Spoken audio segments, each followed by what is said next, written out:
Olá, o nosso bate-papo de hoje é com o jornalista Mauro Ventura, um profissional apaixonado pelas palavras, por pautas sociais e por histórias de crime. Aliás, o Mauro, ele também é escritor e há pouco lançou o livro Os Grandes Casos do Disque Denúncia. E é sobre esse assunto que a gente conversa a partir de agora.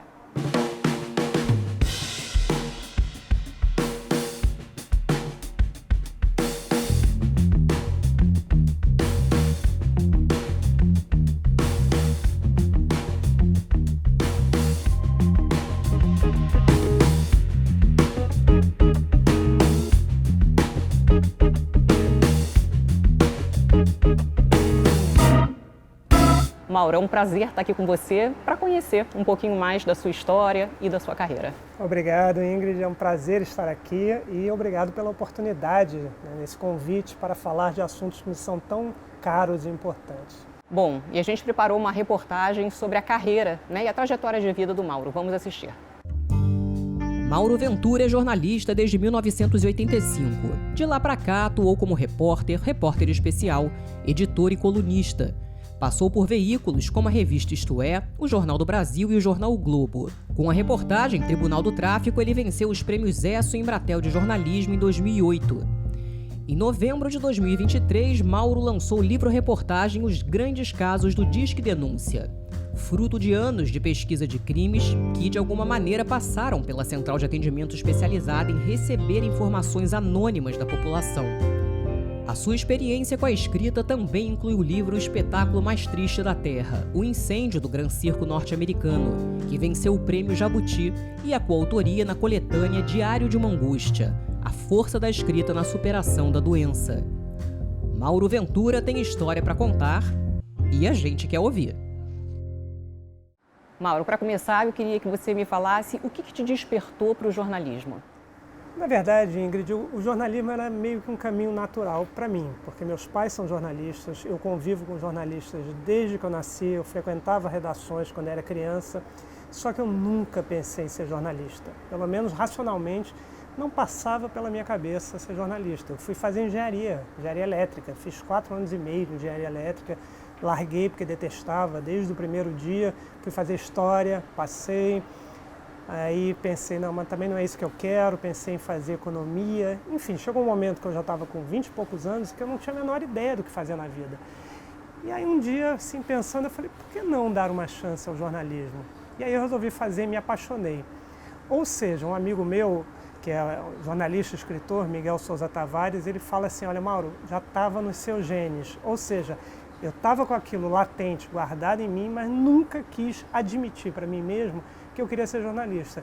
E meus pais nunca deram a menor força para eu ser jornalista, porque eles sabiam que era uma profissão muito difícil e eles tinham medo de que eu tivesse uma visão muito romanceada da profissão.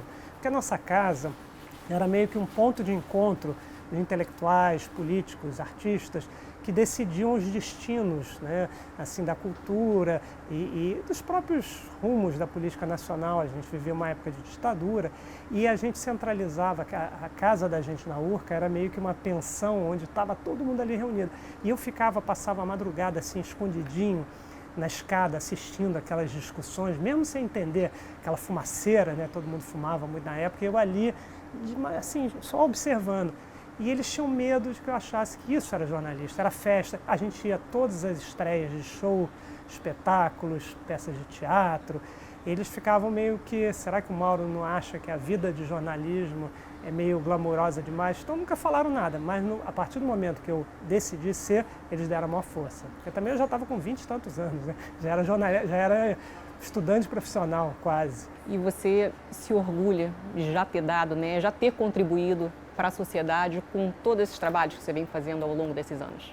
Eu não digo orgulho, assim, mas eu tento cotidianamente fazer um trabalho depois, assim, eu sei que por conta dos meus pais, esse sobrenome Ventura é um sobrenome que traz digamos, uma história no jornalismo muito grande, e eu sabia desde sempre que viria um peso muito grande e uma cobrança.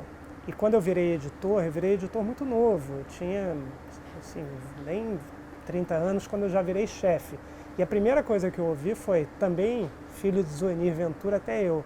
Eu sabia que haveria essa cobrança. E a partir do momento que eu decidi ser jornalista, eu falei, olha, eu vou encarar e eu não vai ser de brincadeira. Eu já perdi muito tempo na minha vida e eu comecei a ficar obsessivo por escrever bem, decupar as matérias, saber como é que elas eram construídas, encadeadas, começadas, como é que terminava.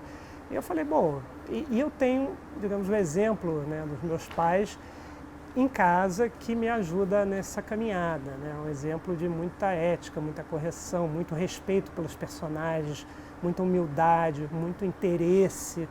E eu, evidentemente, tento aplicar isso na minha carreira, né? Todo esse exemplo deles que eu tive a vida inteira.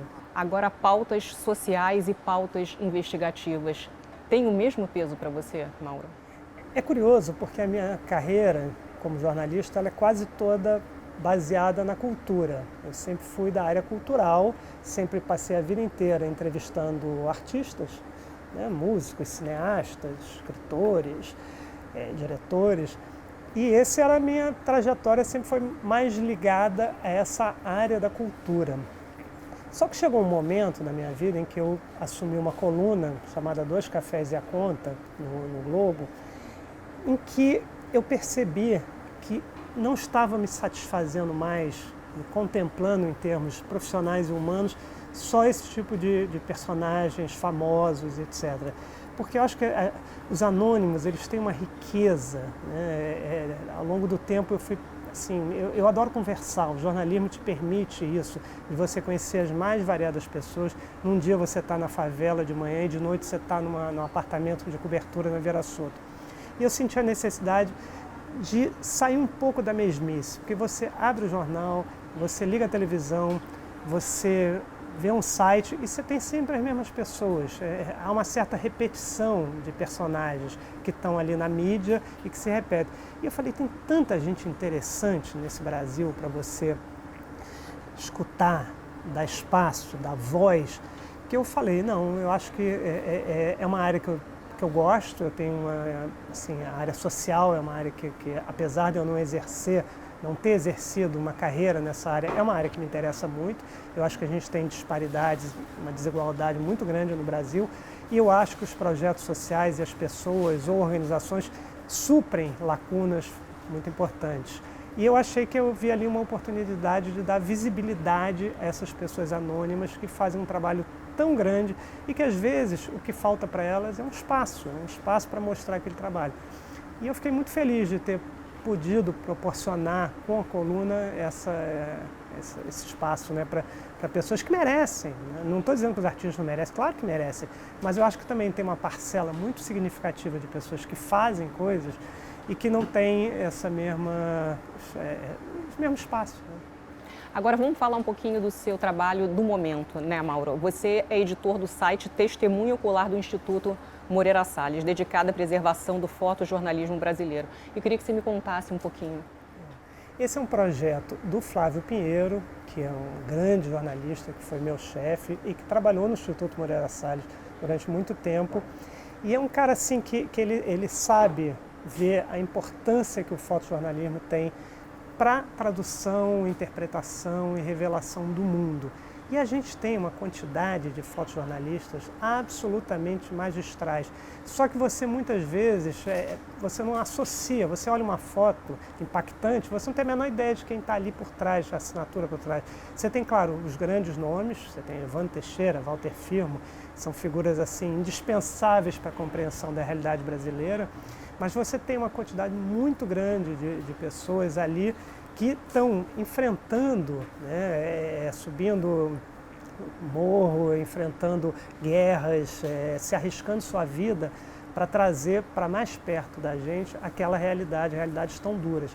Então acho que a gente tem uma tradição do fotojornalismo muito grande, só que faltava um canal, um espaço para mostrar essa produção. E o Instituto, que tem assim os acervos mais importantes de fotografia do Brasil, é o espaço ideal para você ter ali um site que permita a gente mostrar para as pessoas toda essa riqueza do fotojornalismo brasileiro, que é uma maneira única, né? Por mais que hoje a imagem com movimento, que é o vídeo, tenha um espaço muito grande, a imagem, aquela imagem, né, aquele flagrante, aquele registro é indispensável.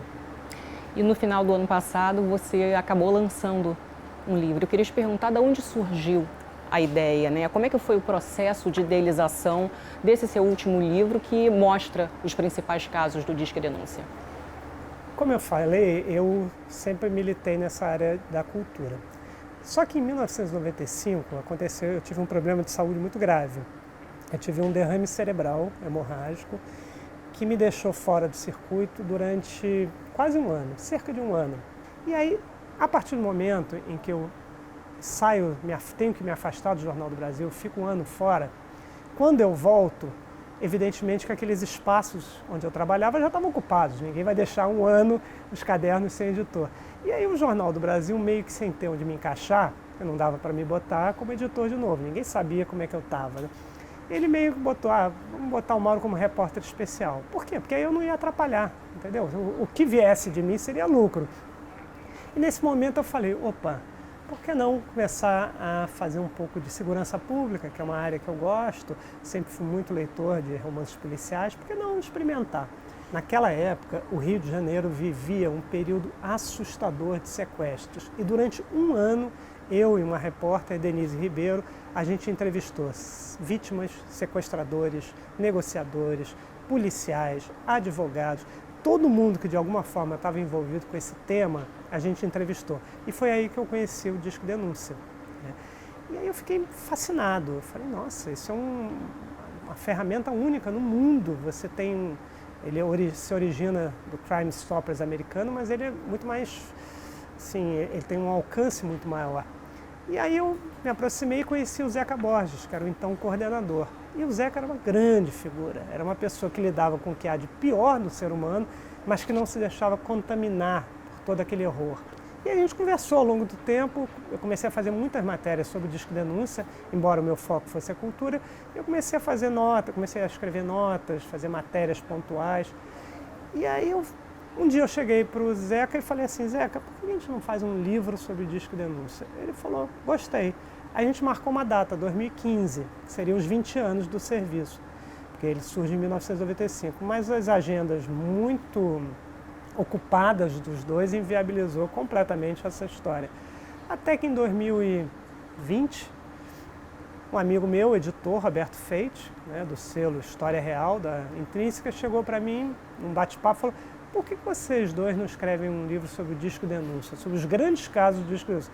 Eu falei, como é que é?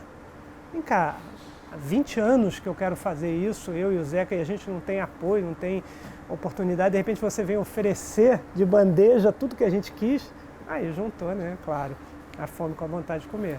E aí a gente resolveu mergulhar nessa obra aqui.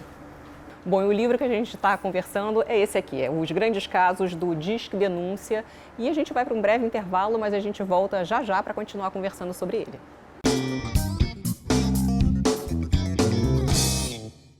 Estamos de volta com Câmara Rio Entrevista e o nosso convidado de hoje é o jornalista e escritor Mauro Ventura, que recentemente lançou esse livro sobre os grandes casos do Disque Denúncia. Mauro, que, por falar em Disque Denúncia, o seu primeiro caso, né, foi com relação ao sequestro e morte do Jefferson Tricano, que é filho do prefeito de Teresópolis, que isso aconteceu em 97, não foi isso? Conta pra gente. Exatamente, foi nesse período em que eu volto para o Jornal do Brasil e viro repórter especial e que eu participo durante um ano dessa cobertura, um dos casos mais rumorosos na época e um dos casos que mais me impactou foi exatamente essa história que um capitão da elite, da PM, sequestra o filho do prefeito de Teresópolis, mata, desaparece, e aí tem uma caçada imensa atrás dele, ele passa meses foragido, ninguém tem a menor ideia de onde encontrá-lo, e aí, graças ao Disque Denúncia, uma campanha, imediatamente ele é achado. Essa descoberta que o Disque Denúncia faz na época me chamou muita atenção, isso ajuda a solidificar esse meu interesse ao longo dos anos. Na hora em que se decide fazer esse livro, porque se você reparar bem, o livro não é a história do Disque Denúncia, são os grandes casos do Disque Denúncia, casos emblemáticos que marcaram a história do Rio de Janeiro, que até hoje são lembrados e que impactaram profundamente os próprios funcionários do Disque Denúncia, porque o livro ele bota o leitor lá dentro dessa instituição que funciona à base do sigilo. Então ninguém conhece o Disque Denúncia. Você tem um caso como, por exemplo, do menino João Hélio, foi um menino que a família sofreu um assalto e aí ele é arrastado, etc. Você conhece o crime de maneira geral, mas você não tem a menor ideia do que se desenrolou ali dentro do Disque Denúncia até chegar à polícia e a polícia atrás. A ideia do livro é essa, mostrar os bastidores de um serviço, da ferramenta mais eficaz e longeva de combate ao crime do Rio, cuja bastidor ninguém conhece, porque é tudo sigiloso, as pessoas precisam usar, digamos, codinomes, você não pode identificar quem está ali dentro. E a nossa ideia com esse livro era exatamente assim, acontece o crime, como é que essa notícia chega lá dentro com os operadores? Quer dizer, quem atende o telefonema, que telefonema foi esse, o que ele faz com aquela informação, para onde que essa informação é encaminhada, como é que a polícia, a partir do Disque Denúncia, vai atrás do crime e soluciona a história. Quer dizer, então, essa é a grande sacada que o Bob, o Roberto Feite teve, é botar para o espectador ali dentro daquele ambiente completamente desconhecido de todo mundo. Entendeu? Não é só o crime mal ou bem você conhece. A polícia indo atrás também, mal ou bem você tem algumas noções. Mas o que aconteceu ali? Quem são essas pessoas que estão ali ouvindo durante o dia inteiro notícias de crime? Você está ali e de repente você escuta, olha, tem uma menina aqui na favela que está sendo torturada, já está dentro dos pneus para ser queimada, entendeu? Os traficantes vão queimá-la agora. Imagina isso, você todo dia receber esse tipo de informação ou similares. Como é que ela reage diante disso? O que ela faz com essa informação? Como é que ela lida com essa informação? O que ela faz para conseguir aguentar esse cotidiano? E tomar decisões muito rápidas e precisas, porque são vidas humanas que estão em risco ali. É um crime acontecendo, é um assalto, é um sequestro, é um assassinato. A ideia é essa, botar o leitor ali dentro para saber como é que essa história, num mundo como o Rio de Janeiro, que tem tantos problemas, em que tanta coisa não funciona, em que a violência é um problema grave, a segurança pública enfrenta há muitos anos todo tipo de questão, você ter uma instituição que funciona. Tá? É um pouco na linha do que eu já fazia com os projetos sociais, que é mostrar o que funciona, mostrar o que dá certo. Tá, agora, na perspectiva dos funcionários, que você deve ter escutado muitas histórias através deles, o que você percebia? Eu sou um fã, um admirador incondicional dessas pessoas, porque são pessoas que não estão ali por causa de dinheiro, porque o salário não é grandes coisas, é um salário justo, não tem premiação. Antigamente eles tinham até premiação por resultado, você consegue salvar uma vida ou resolver um crime, então eles não têm, e eles não têm visibilidade, eles não têm reconhecimento, ninguém sabe que eles trabalham ali, entendeu? Tirando um parente, marido, assim, muitas vezes eles dizem só que trabalham em telemarketing, não dizem nem a área. São pessoas que o combustível deles é exatamente isso, é conseguir resolver conseguir ajudar as pessoas. Isso eu fiquei muito impressionado, assim, porque é muito bonito de você ver essas pessoas trabalhando, Eu tive acesso, fui a primeira pessoa a ter acesso ao banco de dados total, de quase 3 milhões de denúncias ao longo desses quase 30 anos. E segundo, eu tive acesso a todo mundo que eu precisei entrevistar, eu entrevistei. Evidentemente, sob a condição do anonimato. E como é que você fazia essa escolha, das histórias que você iria colocar no seu livro? Qual era o critério? Essa escolha das casas foi definida em comum acordo. Eu, o Zeca e o editor, o Bob. Nós três decidimos que iríamos ter uma quantidade limitada de casos. Foram escolhidos vários casos. Esses casos tinham que ter algumas particularidades. O primeiro deles é ter tido um final feliz, ou seja, ter acabado bem. Outro critério básico é que o Disque Denúncia efetivamente tivesse contribuído para a resolução. Um outro critério é que tenha sido um crime de conhecimento público. Outro é que tenha mexido internamente com a equipe. De alguma forma, a equipe ali se envolveu com aquela história, quer dizer, mexeu também com eles. Aí a gente começou a escolher os casos que de alguma maneira se encaixassem nisso. E outro critério é que a gente pudesse ter acesso às pessoas que fizeram parte. Não adiantava nada você ter um caso maravilhoso, mas você não ter mais como achar o atendente, os policiais. E a gente selecionou vários casos. Alguns deles foram caindo pelo caminho, por alguma razão. Não conseguia encontrar, não ter mais, digamos, a denúncia.